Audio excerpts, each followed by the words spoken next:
Colonel Donna Lazinski, and she'll be holding a press conference here. Good morning.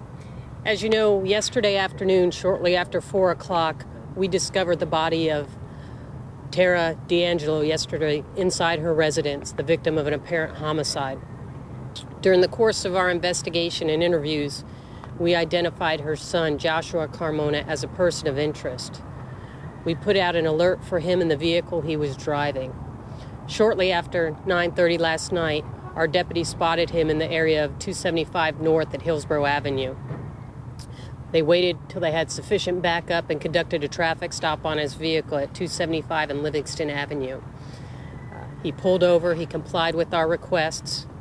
We were transferring back to our investigation office to conduct an interview. While he was in the car, he spontaneously did state that he killed his mother.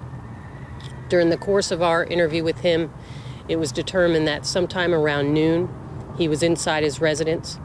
He had been planning to kill his mother and stepfather for a period of time. And when he woke up that morning, he determined that that was going to be the day. When his mother returned to the house, he distracted her, struck her with a baseball bat multiple times, and then stabbed her in the neck. His motive, we are just going to keep very brief with, because that's going to be something for the state attorney's office to work with, but he felt that there were some ongoing family issues. At this time, he has been charged and is placed in our jail. You know, this is extremely tragic. A mother was killed on her birthday, and now we have a 3-year-old that's going to be motherless. So our thoughts go out to the family of this tragic incident. According to the arrest affidavit report, there's a witness that's listed that you met at Walmart. Can you speak to that and tell us who that was? We're not going to get into specifics who the witness is, but it was a friend of his.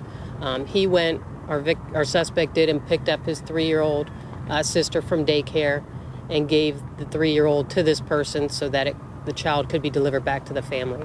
And he made certain comments to that individual indicating what had happened.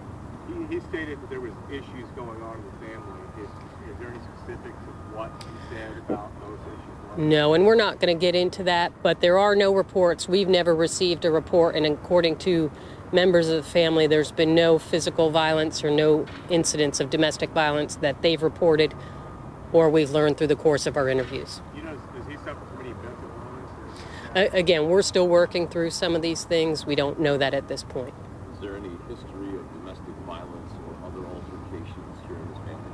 Not that we are aware of. We're still doing research, but according to the stepfather and some of the family members, and even him himself, there's no specific incidents of physical violence. Has he showed any remorse when he admitted that he killed him? I don't know to that. Was there anything in his background, a criminal background, that would have given you any hints that something this violent was coming?